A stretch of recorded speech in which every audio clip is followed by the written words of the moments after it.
সবার জন্য রইল শুভেচ্ছা।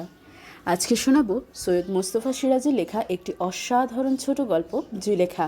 তো চলুন শুরু করা যাক। সে আমার হাফ পেন্টুল পড়ার সময়ের কথা, যখন প্রবীণদের মনে হতো একটি দুর্দান্ত দৈত্য এবং দিনের নির্দোষ বৃক্ষলতা সূর্যাস্তের পর নির্দর রহস্যে ভরে যেত। চারপাশে ঘটত অনেক সন্দেহজনক ঘটনা। ভয় করতাম অনেক কিছুকেই, আর সেই ভয় থেকে আমাদের রক্ষা করত যে, তার নাম ছিল কালু। কালু ছিল একটা কালো রঙের দিশি কুকুর।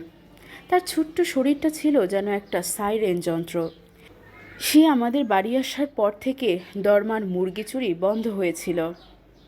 তাই প্রথম দিকে তাকে ছি ঘেন্না করা হলেও পরে সে আদর যত্ন পেতে শুরু করেছিল। বাড়ির আয়তনের তুলনায় আমাদের সংসারটা ছিল ছোটই। বাবা, মা, আমি আর জুলেখা নামে একটি মেয়ে, এই চারজন মোটে মানুষ।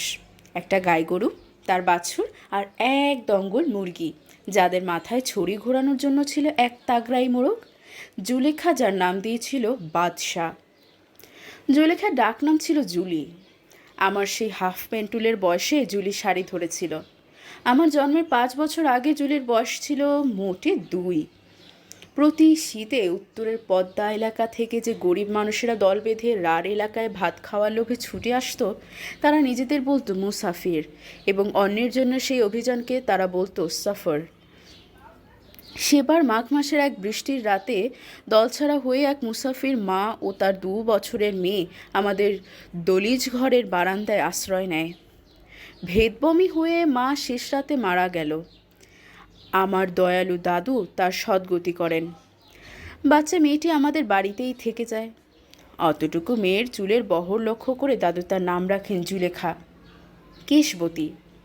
কি অবিশ্বাস্য বিশাল তার চুল!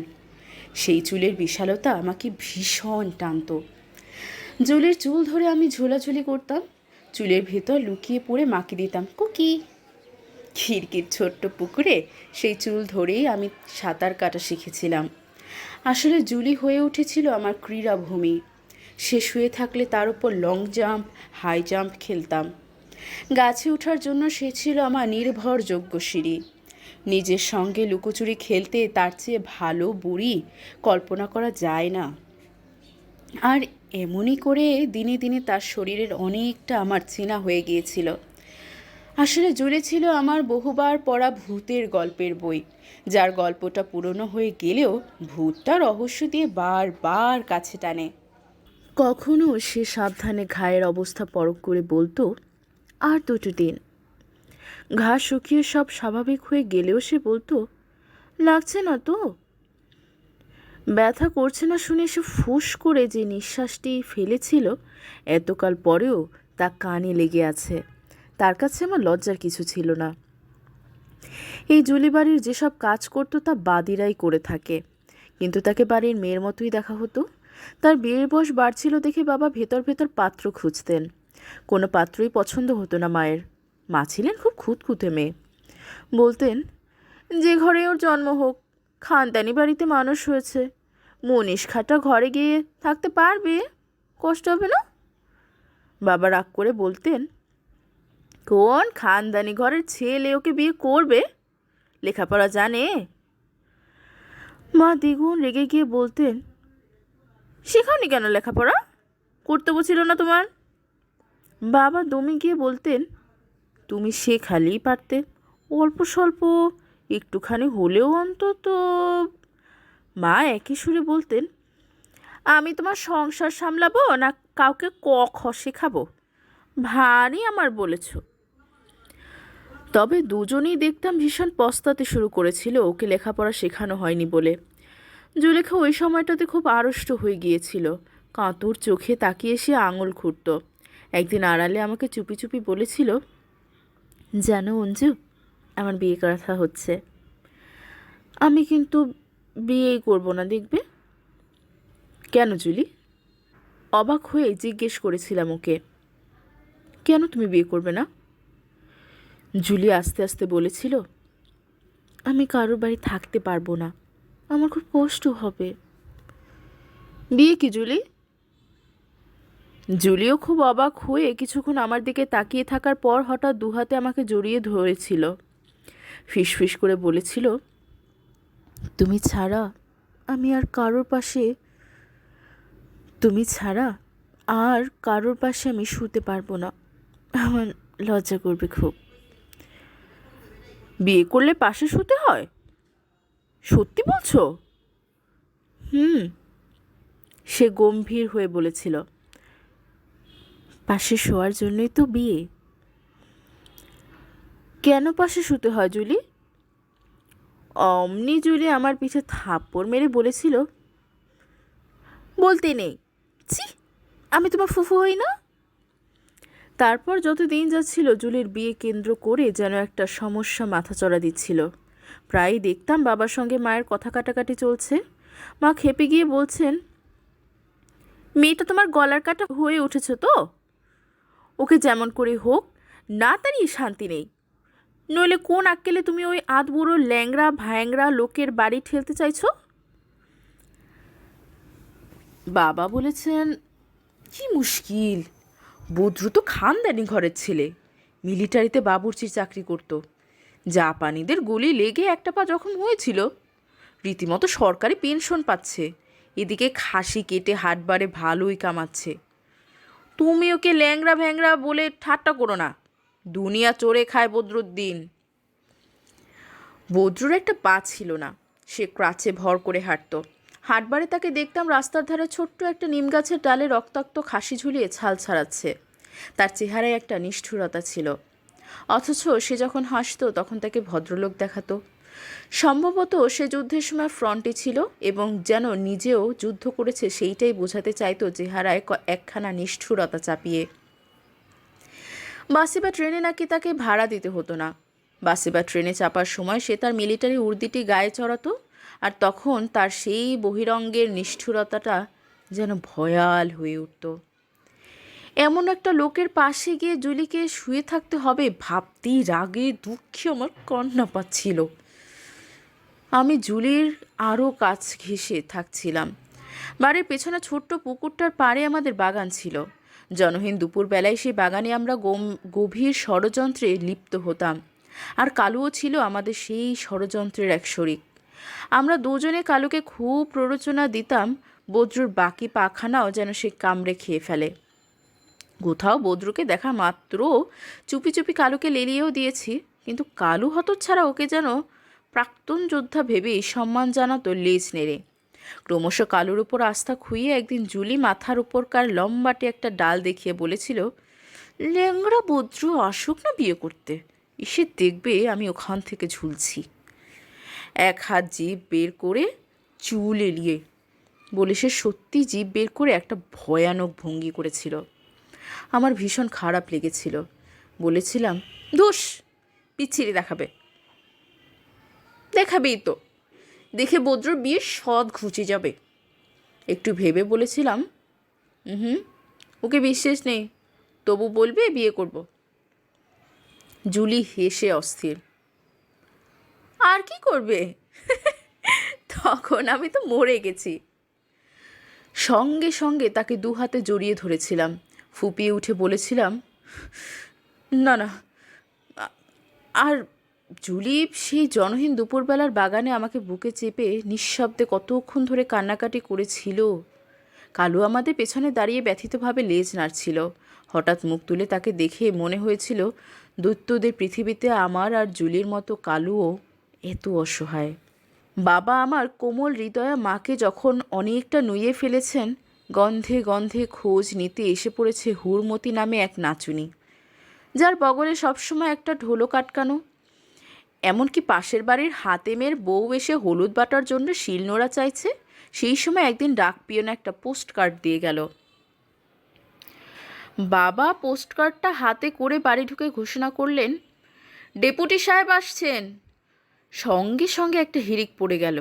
মা দৌড়ে গিয়ে পোস্ট কার্ডটা ছিনিয়ে নিয়ে প্রায় চিক্কুর ছাড়লেন, ভাইজান আসছেন, ভাইজান আসছেন। তারপর বড় বড় চোখে চিঠিটা দম আটকানো ভঙ্গিতে পড়ে নিয়ে ছুটোছুটি শুরু করলেন, জুলি, ও জুলি, শিগগির শিগগির হাসুর মাকে খবর দে। আর শোন, ছোট্ট বলে আসবি। জুলি পা বাড়াতেই ফের চিৎকার ছাড়লেন, এই বাদরমুখী, আরো শোন। পর মেলে দিলে সব কথা না শুনেই। আমার মায়েরা ছিলেন 7 বোন 1 ভাই। মা সবার ছোট আর ভাইটি সবার বড়। সেই ভাই ছিলেন ইংরেজ আমলের এক পরাক্রান্ত ডেপুটি। চাকরি থেকে রিটায়ার করার পর তার একটাই বাতিক ছিল পালাক্রমে বোনদের খোঁজ খবর নিতে যাওয়া। তিনি ছিলেন বিপত্নিক এবং ছেলেরাও ছিল লায়েক। মেয়েদের পাত্রস্থ করে ফেলেছিলেন জীবনের সুদিনে। তারা দেশভাগের পর পাকিস্তান চলে যায়। ফলে বোনদের প্রতি তার স্নেহের মাত্রা ছিল প্রগাঢ় ও বিপুল। ট্রেন থেকে নেমে এলেও যেমন গতিবেগ ঘোচে না, রিটায়ার করার পরও তার দেহমন থেকে তেমনি আমলাতন্ত্রের গতিবেগটি ঘোচেনি। পালে বাঘ পড়ার মতো এসে পড়তেন বোনেদের বাড়িতে। আমার বাবা ছিলেন স্কুল মাস্টার। গ্রামের স্কুলে ইন্সপেক্টর আসার অভিজ্ঞতা তার ছিল। তিনি তার ডেপুটি শ্যালককে বাইরে বাইরে ঠাট্টা করলেও ভেতরে ভেতরে খুব সমীহ করে চলতেন, কারণ ওই যাত্রার প্রাক্তন আমলার দরুন গ্রামে তার প্রভাব বাড়ত। বাবা বলতেন বটে, নাও ডেপুটি সাহেব ট্যুরে বেরিয়ে পড়েছেন, কিন্তু তার ন্যালা ভোলা বাড়ি আর অগোছাল সংসারকে ব্যস্তভাবে সাজিয়ে ফেলতে মায়ের সঙ্গে পাল্লা দিতেন। আমার ডেপুটি মামা ডিসিপ্লিনের খুব পক্ষপাতী ছিলেন। পান থেকে চুন খসলে চটে যেতেন। তাগড়াই আর ফর্সা পাঠান চেহারার মানুষ, কাঁচা পাকা একরাশ চুলদারি, পরনে সাদা ঢোল পাঞ্জাবি পাজামা, পায়ে কালো পায়ে কালো পামশু, হাতে সারাক্ষণ একটা বেতের মোটা ছড়ি। উত্তরোত্তর ধর্ম তাকে যত টানছিল তত শরীর থেকে অসংখ্য চোখ গজিয়ে উঠছিল যেন। ডিসিপ্লিন, পরিচ্ছন্নতা, আদব কায়দা এইসব জিনিসের দিকে অসংখ্য সেই চোখে লক্ষ্য রাখতেন এবং প্রত্যেকটির পেছনে শাস্ত্রীয় সমর্থন দাঁড় করাতেন। তিনি আসছেন শুনে আমাদের বাড়িতে সাজো সাজো রব পড়ে যেত। সদর দরজার চটের পর্দাটা বদলানো হতো। দেয়াল, সিলিং, মেঝে ঝাড়পোছ করে তকতকে রাখা হতো। উঠোনের ইদারা তলায় তৈজসপত্রের পাহাড় জমিয়ে হাসুরমা বালি আর ছাই দিয়ে আড়ং ধোলাই রেগে যেত। মা জলিকে নিয়ে কোমরে আঁচল জড়িয়ে কাজে নামতেন। মাঝে মাঝে কী করতে হবে খুঁজে না পেয়ে বিভ্রান্ত হয়ে ঘুরে বেড়াতেন। শোবার ঘরের সব দেয়াল ঢেকে ছবি লটকানো মায়ের শখ। পত্রিকা থেকে রঙিন ছবি ছিঁড়ে নিয়ে বাবাকে বাঁধিয়ে আনতে বলতেন শহর থেকে। ডেপুটি ভাইজানের অনেকগুলো ফটোও বাঁধিয়ে এনে জায়গা মতো লটকেছিলেন। সেই ঘরে মাকে অন্যরকম দেখাতো। স্বপ্নাচ্ছন্ন এক মুসলিম যুবতী, বাইরের পৃথিবীতে যার পা ফেলা বারণ, সে বাইরের পৃথিবীর রূপ, রস, গন্ধ, স্পর্শ অনুভব করার জন্য নিজের ঘরে তাকে প্রতিফলিত করতে চাইতো। সেই মাথা কোটা আকুলতার ছাপ মায়ের চোখে ফুটে উঠতে দেখতাম। ওটাই ছিল তার শ্বাস ফেলার জগৎ। কিন্তু ডেপুটি মামা এলেই ওই জগৎটাকে ফেলে রেখে তাকে বেরুতে হতো। ডেপুটি মামার আবির্ভাবে মায়ের মধ্যে বহু সূক্ষ্ম পরিবর্তনও আমি লক্ষ্য করতাম। গলার স্বর কত খাদে নামানো যায় আগে থেকে তাই প্র্যাকটিস করতেন, কারণ ডেপুটি মামার শাস্ত্রীয় ব্যাখ্যা অনুসারে মুসলিম স্ত্রীলোকের কণ্ঠস্বর বাড়ির বাইরে পৌঁছানো বারণ। শাড়িটিও শরীয়ত মতে পরা চাই, তাই প্রচণ্ডভাবে গায়ে জড়ানোর ফলে মায়ের হাঁটা চলার অসুবিধে হতো। কিন্তু উপায় নেই, আছাড় খেয়ে পড়লে জুলি হাসি চাপতে পারত না। তাকে বকতে গিয়ে মাও হেসে ফেলতেন। তবে ওই সময়টাতে মাকে বড় সুন্দর দেখাতো। ভক্তিমতী, পরিচ্ছন্ন, নম্র স্বভাব আর লাজুক। আমি হঠাৎ হঠাৎ মাকে মুখ তুলে দেখে আর যেন চিনতেই পারতাম না। আর আমার উদাসীন স্বভাবের বাবা মানুষটিও বদলে যেতেন। পরিষ্কার কাপড় জামা পরতেন, হাবে ভাবে আভিজাত্য ফোটানোর চেষ্টা করতেন। মধুর কণ্ঠস্বরে আমাকে ও জুলিকে তুমি বলে সম্ভাষণ করতেন। আসলে ডেপুটি মামার জন্য বাড়ি জুড়ে একটা থমথমে পবিত্রতা, ছিমছাম একটা স্নিগ্ধতা ফুটে উঠত। একটু তফাতে দাঁড়িয়ে দেখলে পুরনো একতলা জীর্ণ বাড়িটাকেও মনে হতো বড় গম্ভীর আর সম্ভ্রম উদ্রেককারী। তাই বারবার বাড়িটাকে তফাত থেকে দেখতে যেতাম এবং মুগ্ধ হতাম। আমাদের সাদামাটা সংসারকে এভাবেই সম্ভ্রান্ত করে তুলতেন ডেপুটি মামা। পাড়া জুড়েও তার আসার আগেই তখন হিড়িক, ডেপুটি সাহেব আসছেন, ডেপুটি সাহেব আসছেন। প্রবীণেরা এসে খবর নিয়ে যেতেন কখন তার শুভ পদার্পণ ঘটবে। স্টেশনে গরুর গাড়ি পাঠানোর দায়িত্ব তাদেরই কেউ নিতেন।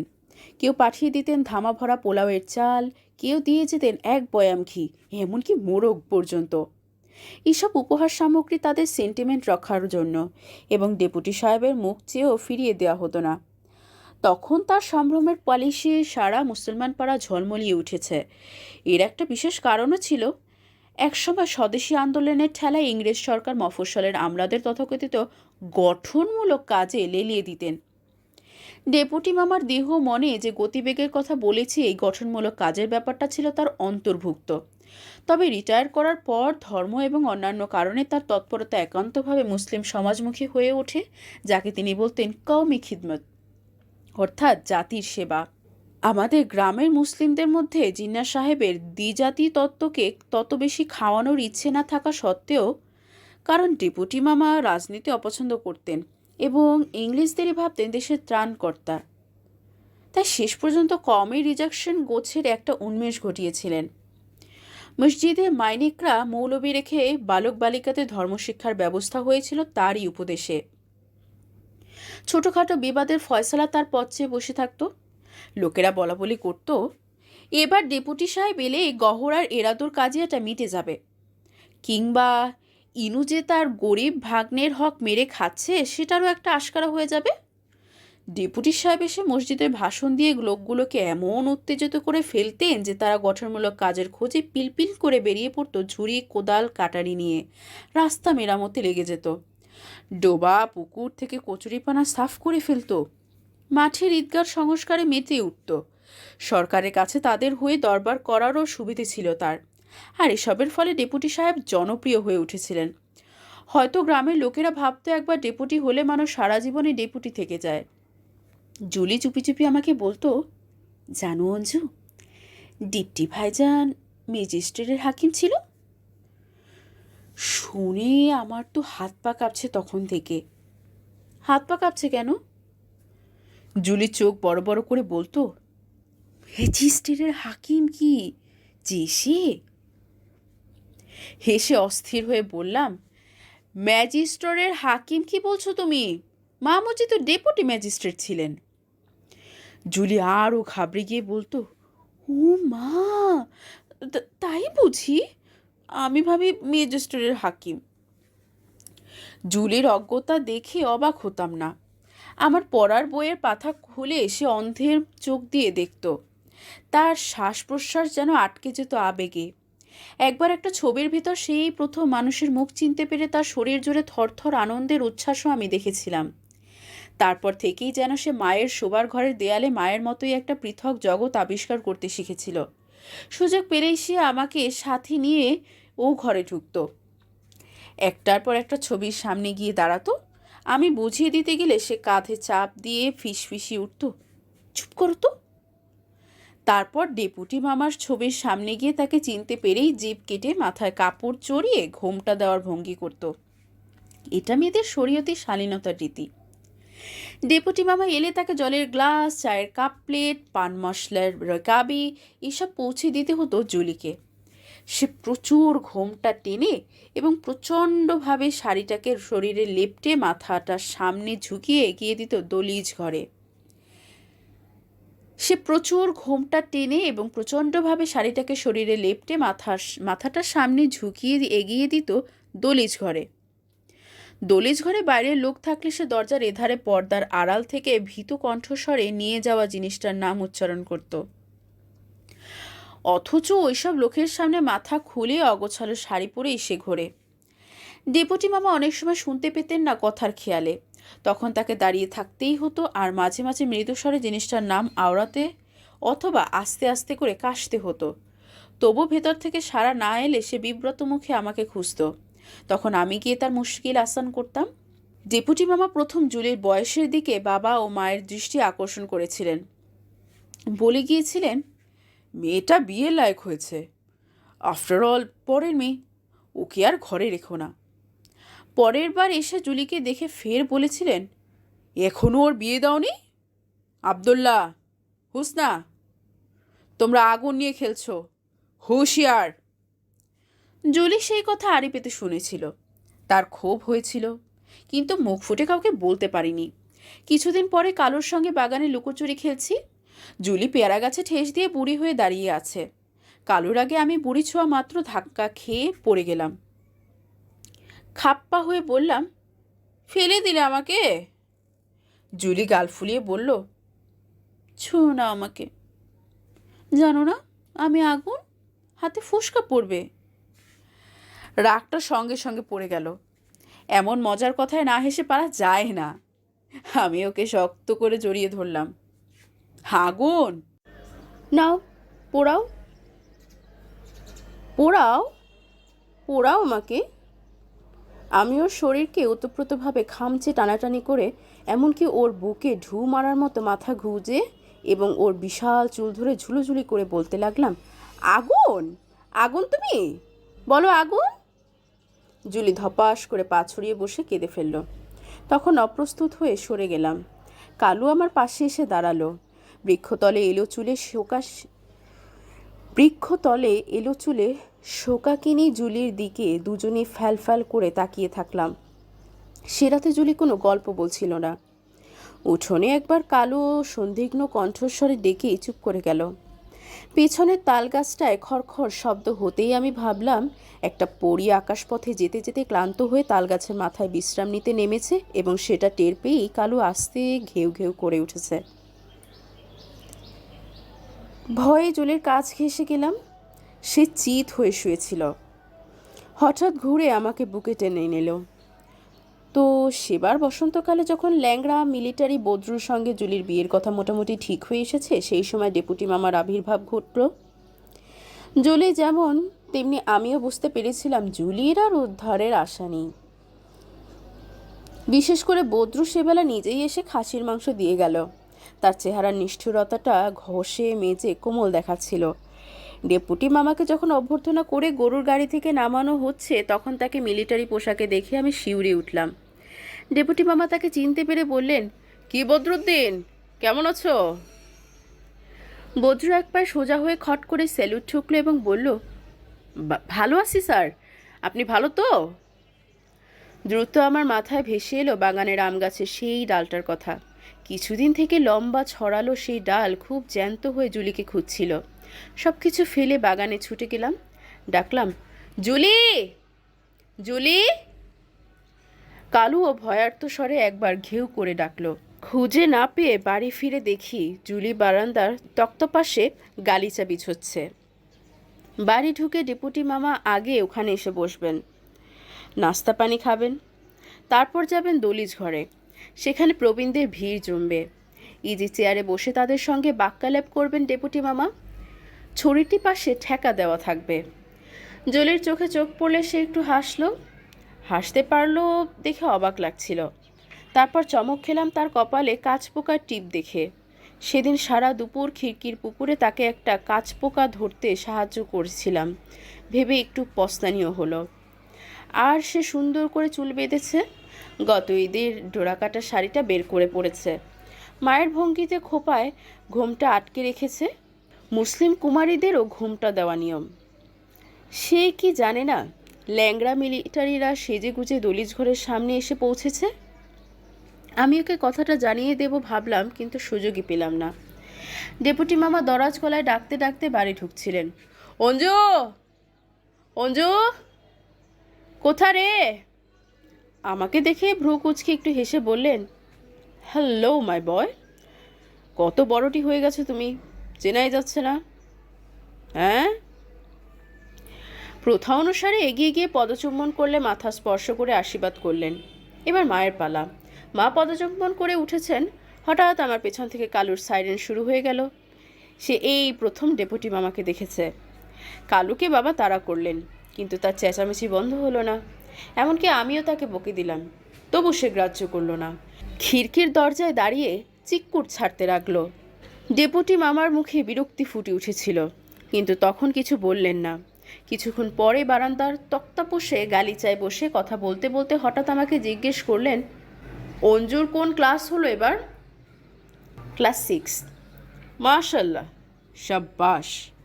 ডেপুটি মামা মিটিমিটি হেসে চাপা স্বরে বললেন, কুকুরটা কার?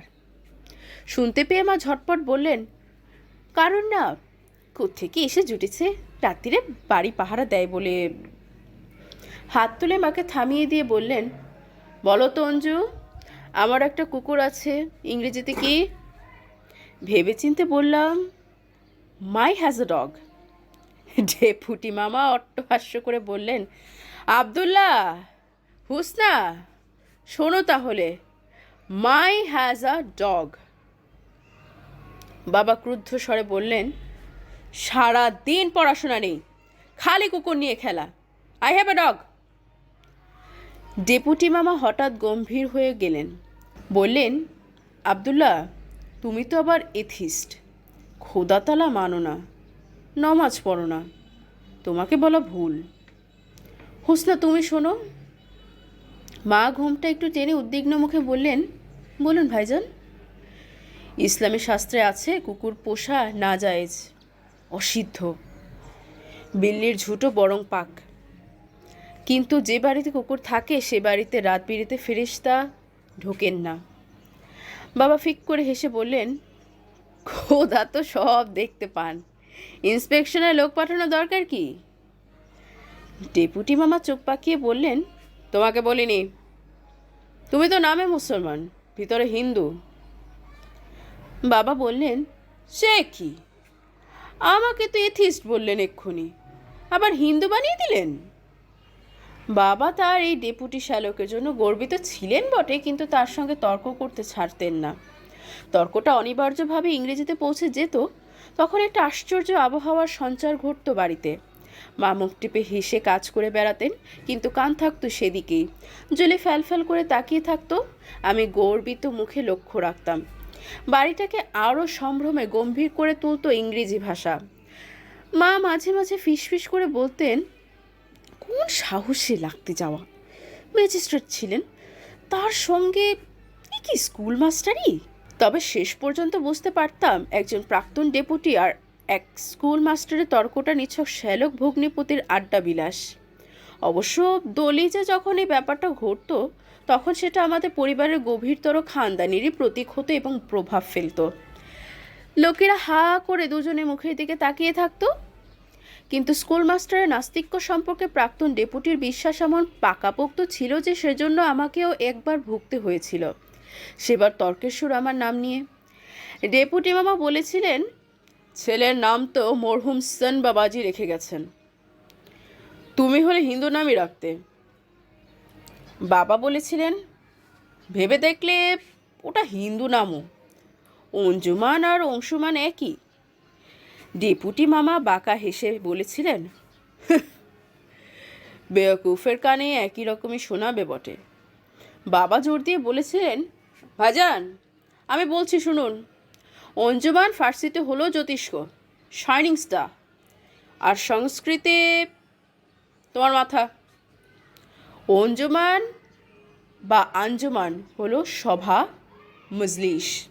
আহা, সে তো যোগরূঢ়ার্থে। অঞ্জুমান হলো জ্যোতিষ্ক আর আঞ্জুমান জ্যোতিষ্ক মণ্ডলী। যোগ ফোক আমি বুঝি না। না বোঝাটাই তো আপনাদের সমস্যা, বাবা দুঃখিত মুখে বলেছিলেন। ফার্সি অঞ্জুমান আর সংস্কৃত অংশুমান একই শব্দ। অংশুমান মানেও যা, অংশু বা কিরণ ছড়ায়। আসলে প্রাচীন যুগে ইরান আর ভারতের লোকেরা একই ভাষায় কথা বলতো। ফার্সিতে যা নমাজ, সংস্কৃতে তাই নমস।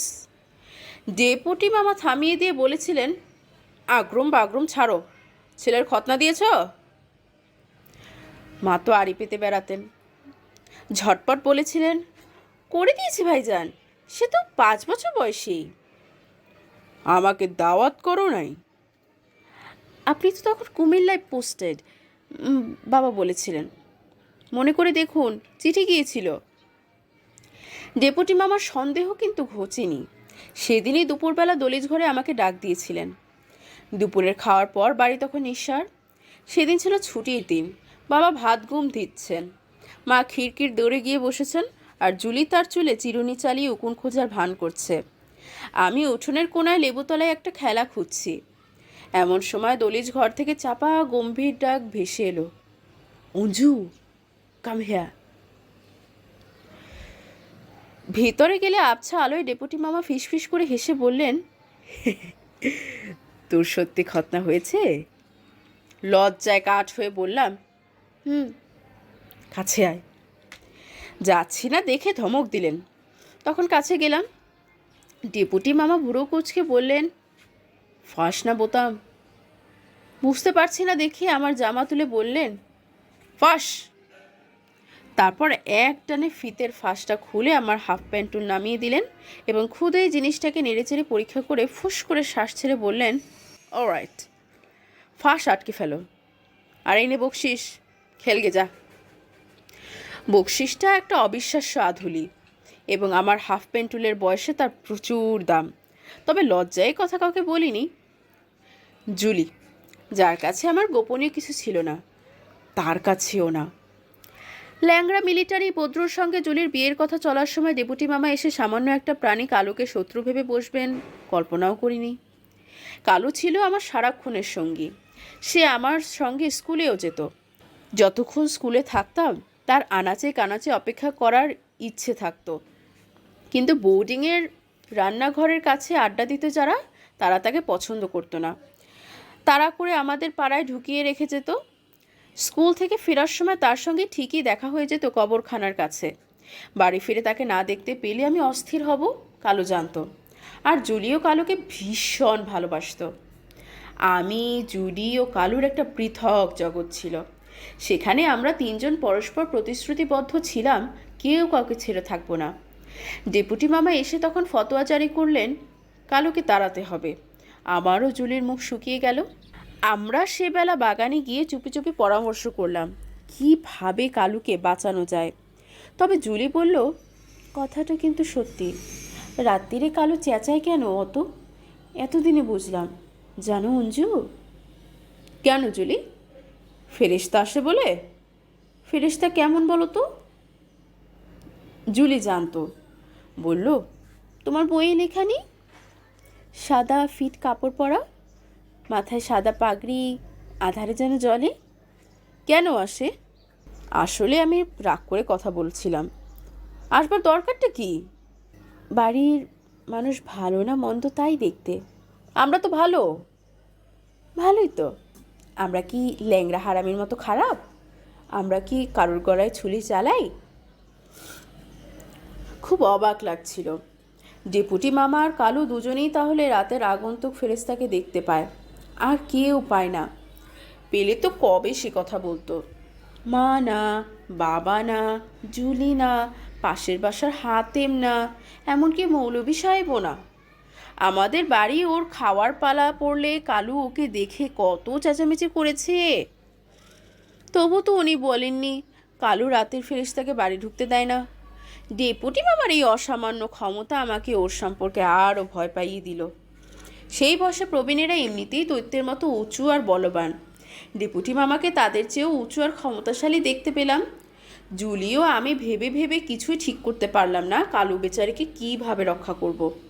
প্রথম রাতেই ডেপুটি মামা কালুর চিৎকারে খেপে গিয়েছিলেন। সকালে চোখ মুখ লাল করে বললেন, হারামি কুত্তা সারা রাত ঘুমোতে দেয়নি, ওর একটা ব্যবস্থা করা দরকার। He must be punished. তার ইংরেজি গর্জনে বাড়ি গমগম করছিল।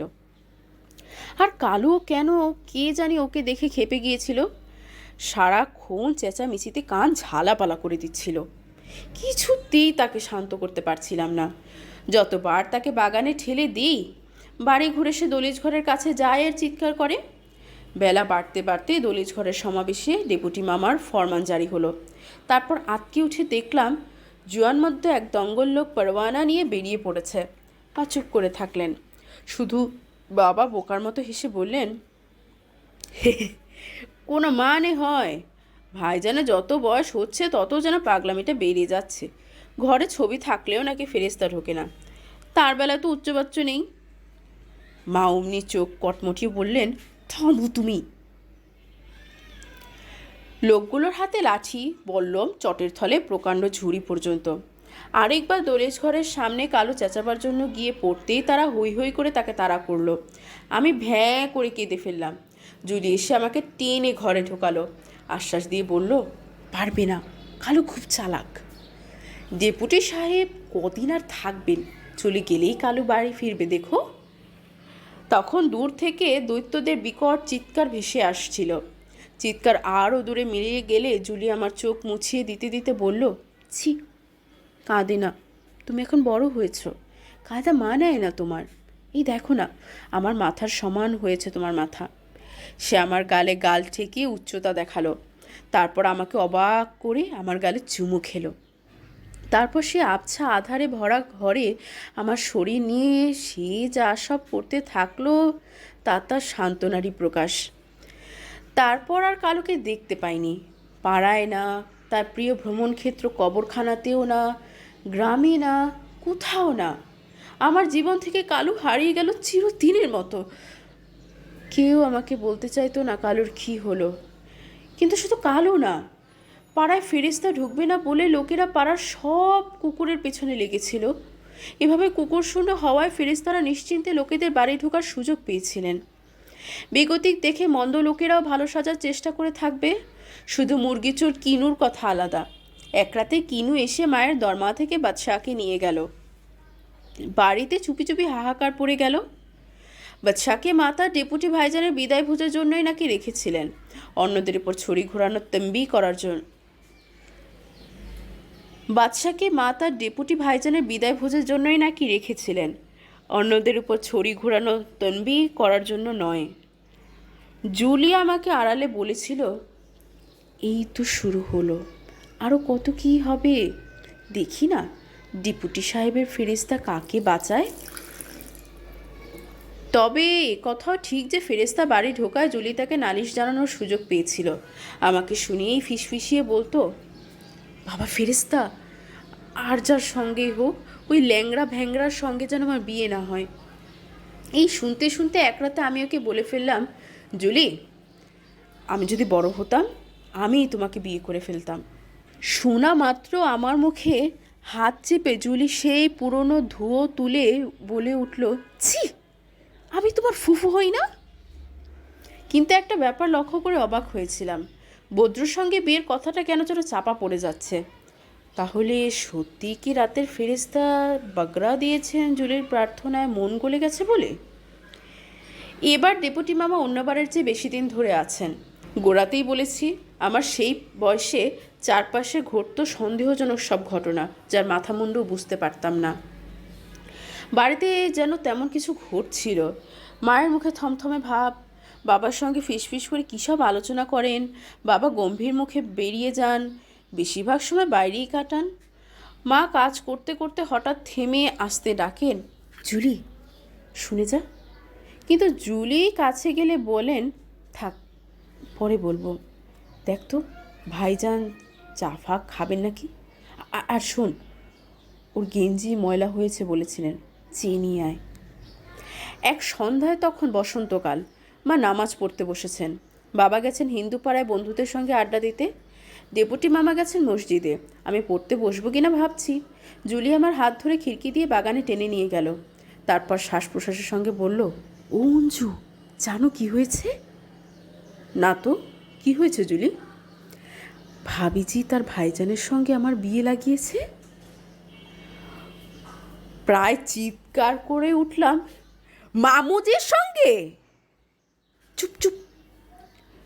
জুলি আমার মুখে হাত চাপল। ভাবিজি বলেছে ভালো থাকবি, উনি একা থাকেন, দেখাশোনার কেউ নেই, ডেপুটি সাহেবের বউ হবি, মান বাড়বে। জুলি ধরা গলায় বলতে থাকলো ফের, ভাবিজি বলেছে ডেপুটি সাহেবের ছেলেমেয়েরা তো সব পাকিস্তানে আছে, জমি জমার ভাগ নিতে কেউ আসবে না, সব তুই পাবি। জুলি হু হু করে কেঁদে উঠল,